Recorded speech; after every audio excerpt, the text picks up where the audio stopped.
नमस्कार, मी वर्षा. तुम्हा सर्वांचं अगदी मनापासून स्वागत करते. आज मी उडीद डाळ आणि खारीक खोबरं ह्याचे पौष्टिक असे लाडू बनवणार आहे. तर इथे आपण साहित्य घेतलं आहे. सर्वात आधी तर ही 250 ग्राम मी उडीद डाळ घेतली आहे. ही डाळ आपल्याला फक्त पुसून घ्यायची आहे. एका कापडाने धुवून वगैरे घ्यायची गरज राहत नाही. तर ही डाळ आपण भाजून घेणार आहोत. सर्वात आधी कढईमध्ये तूप टाकून घेते, साजूक तूप.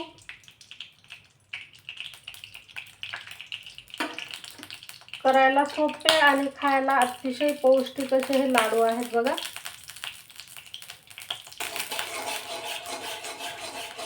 तूप मेल्ट झालं, यामध्ये आपण सर्वात आधी डिंक तळून घेणार आहोत. तर तूप चांगलं गरम करून घ्यायचं. तूप चांगलं गरम झालं आहे. यामध्ये आपण हा थोडा थोडा असा डिंक टाकून तळून घेणार आहोत. एकदम सर्व न टाकता थोडा थोडा टाकायचा आणि मस्त असा हा या तुपामध्ये तळून घ्यायचा आहे.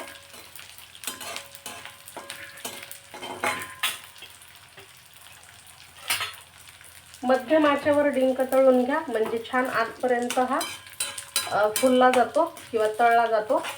नाही तर कधी कधी काय होतं, मध्ये असा कच्चा राहतो आणि मग तो दाताखाली आल्यावर चांगला लागत नाही. त्यामुळे डिंक व्यवस्थित तळून घ्यायचा.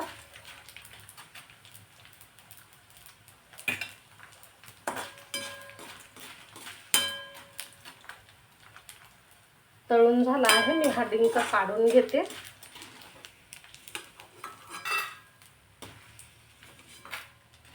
बाकीचा सुद्धा आपण तशाच पद्धतीने डिंक तळून घेऊ. डिंक तळून झाला की यामध्ये आपण हे काजू टाकणार आहोत. काजू सुद्धा तळून घ्यायचे.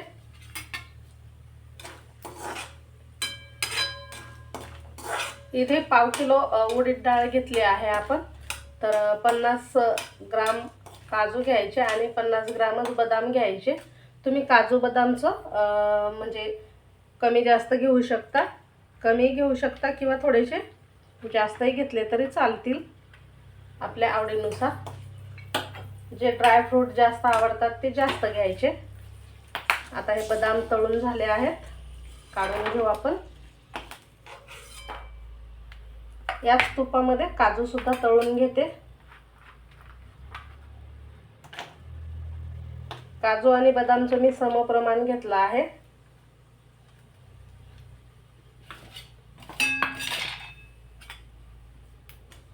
काजूला फार वेळ लागत नाही तळायला किंवा भाजायला, पटकन तळल्या जातात बघा. छान खमंग असा सुगंध येत आहे. ते काढून घेऊ आपण.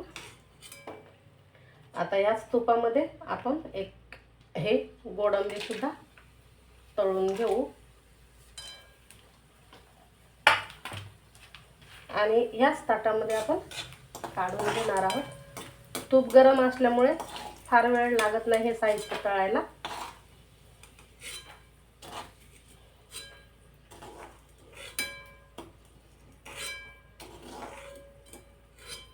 आता ह्याच तुपामध्ये बघा आपण जे खोबऱ्याचे काप करून घेतले आहे, इथे मी 1/2 किलो खोबरं घेतलं आहे, ते टाकते.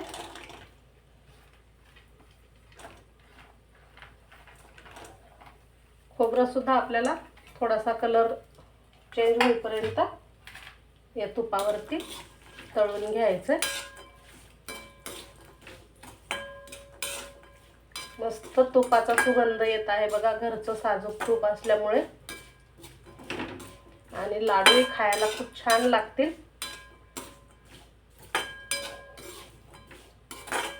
आता हे सुद्धा आपण भाजून घेऊ. खोबरं देखील भाजून झालं आहे. आपण काढून घेणार आहोत. याच ताटामध्ये काढते, म्हणजे जास्त भांडे सुद्धा आपल्याला लागणार नाहीत.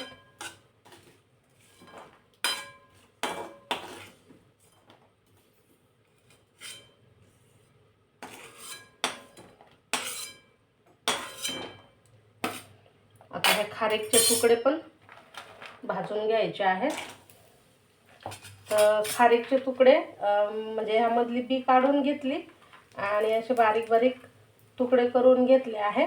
आणि हे खारीकचे तुकडे जे आहेत ते मी 1-2 तासासाठी फ्रीझरमध्ये ठेवले होते.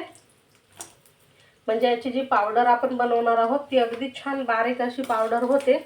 शिवाय मिक्सरचे जे भांड्याचे पाते असतात ते तुटायची शक्यता असते, तर ते तुटणार नाहीत. छान जेवढी पाहिजे तेवढी बारीक पावडर आपण बनवू शकतो. फक्त अख्ख्या खारीक जरी तुम्ही एका डब्यामध्ये भरून फ्रीझरमध्ये ठेवल्या तरी देखील चालते. मी तुकडे करून ठेवले होते आणि तेच तुकडे आता आपण हे भाजायच्या आधी 2 तास बाहेर काढून ठेवले होते फ्रीझरच्या. आता हे आपण 1-2 मिनिट तुपामध्ये परतून घेऊ, म्हणजे छान याला तुपाचा स्वाद येईल.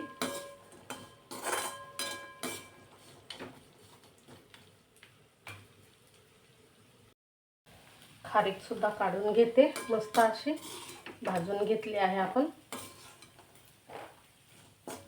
आता ह्याच कढईमध्ये ना उडदाची डाळ सुद्धा भाजून घ्यायची आहे.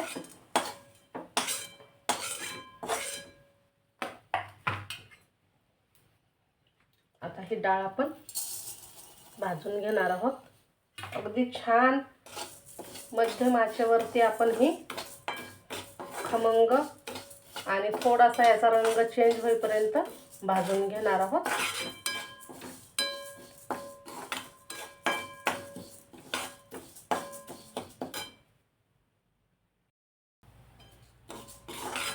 तर डाळ इथे तुम्ही पाहू शकता मस्त अशी खमंग झाली आहे. आपण ही एका प्लेटमध्ये काढून घेऊ, म्हणजे थंड करून घेता येईल आपल्याला आणि नंतर मग मिक्सरवरती याची आपण पावडर बनवून घेणार आहोत.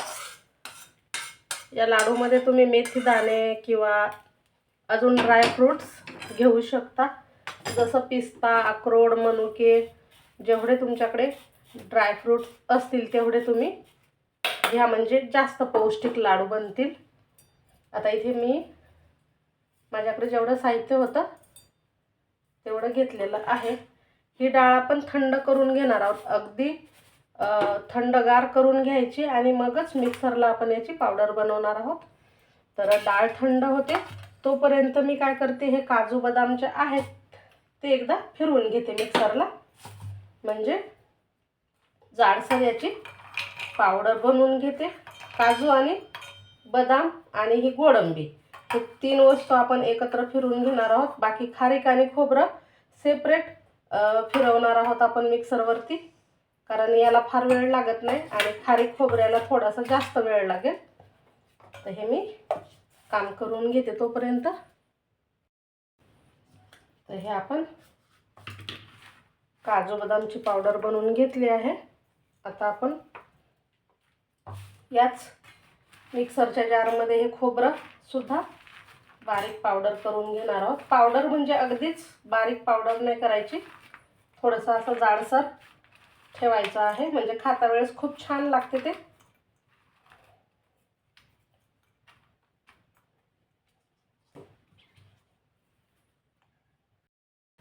तर इथे मी ह्या सर्व खोबरं, खारीक आणि काजू बदाम गोडंबी बारीक करून घेतलं आहे. त्यासोबतच गुळाची देखील अशी पावडर बनवून घेतली आहे मिक्सरवरती. आधी गुळाचे तुकडे केले आणि ते मिक्सरला लावून एकदा फिरवून घेतले आहेत. आता आपण हा जो तळलेला डिंक आहे तो या खलबत्त्यामध्ये थोडासा असा कुटून घेणार आहोत. अगदी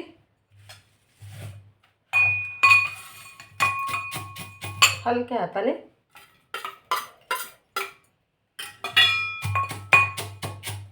थंड झाल्यावर करायचं आहे, म्हणजे काय होतं, छान असा बारीक कुटल्या जातं हा डिंक.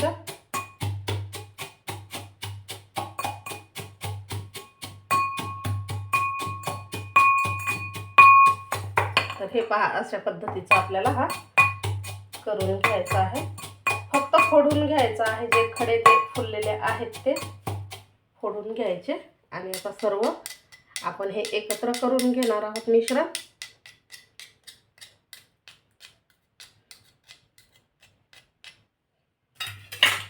हे डिंक सुद्धा यामध्ये काढून घेऊ आपण.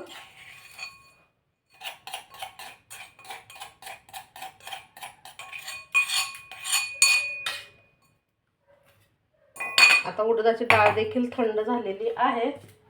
आपण ती काय करणार आहोत, मिक्सरवरती फिरवून घेणार आहोत. म्हणजे याचं ना पीठ तयार करून घ्यायचं आहे. पण डाळ थंड झाल्याशिवाय करायचं नाही, नाहीतर मग पीठ छान असं बारीक होणार नाही. तर आता ही बऱ्यापैकी थंडी झालेली आहे. आपण ही जी गूळ पावडर आहे ती या मिश्रणावरती टाकून घेऊ. म्हणजे आपल्याला हे संपूर्ण जे आहे ते एकत्रच करायचं आहे आता.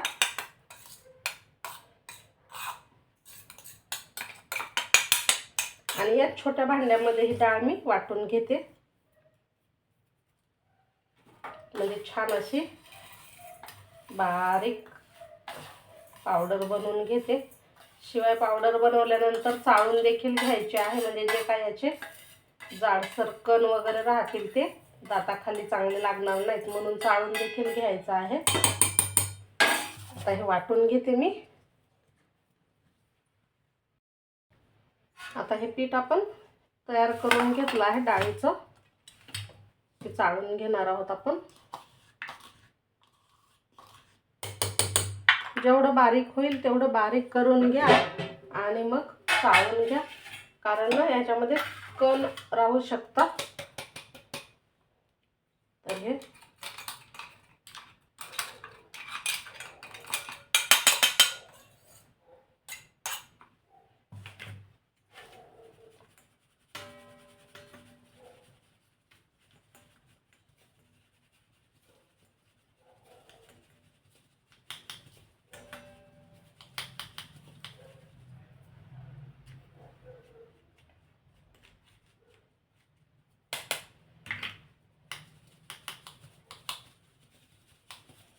तर इथे तुम्ही पाहू शकता हे असे कण राहतात जाडसर, ते आपल्याला काढून घ्यायचे आणि पीठ चाळून घ्यायचं.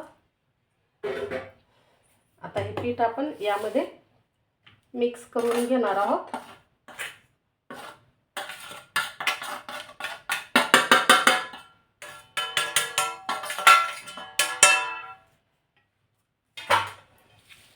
आता यामध्ये टाकू आपण सुंठ पावडर. साधारण एक छोटा चम्मच एवढी सुंठ पावडर टाकायची. आणि ही वेलची मी जाडसर अशी कुटून घेतली होती खलबत्त्यामध्ये, ती टाकायची आहे. 2-4 हिरवी वेलची कुटून घ्यायची आणि ती यामध्ये टाकायची. आता हे सर्व छान असा हाताने आपण एकजीव करून घेणार आहोत. मस्त सुगंध येत आहे. आणि वाटलं तर थोडंसं तूप पातळ करून आपण यामध्ये टाकणार आहोत आणि मग लाडू वळणार आहोत. तर इथे मी गूळ घेतला आहे, तुम्ही साखर देखील घेऊ शकता, म्हणजे पिठी साखर यामध्ये मिक्स करू शकता. पण गुळाचे छान लागतात. आता सध्या थंडी आहे तर नक्की गूळ खायला पाहिजे, शेंगदाणे, तीळ. तर अशा पद्धतीने हे लाडू आपण बनवू शकतो आणि जास्तीत जास्त पौष्टिक करू शकतो. तर आता मला हे थोडंसं कोरडं वाटत आहे बघा, म्हणजे याचा लाडू वळता येणार नाही. यामध्ये मी थोडंसं तूप गरम करते आणि टाकते आणि नंतर मग आपण याचे लाडू तयार करू.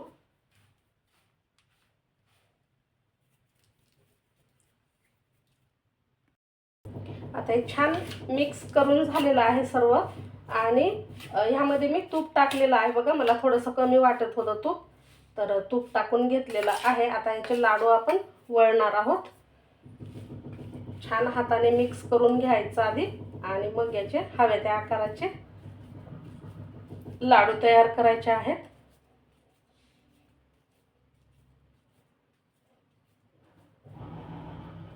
तर असे हे मस्त पौष्टिक लाडू बनवून घेते. संपूर्ण याच पद्धतीने बनवायचे आहेत.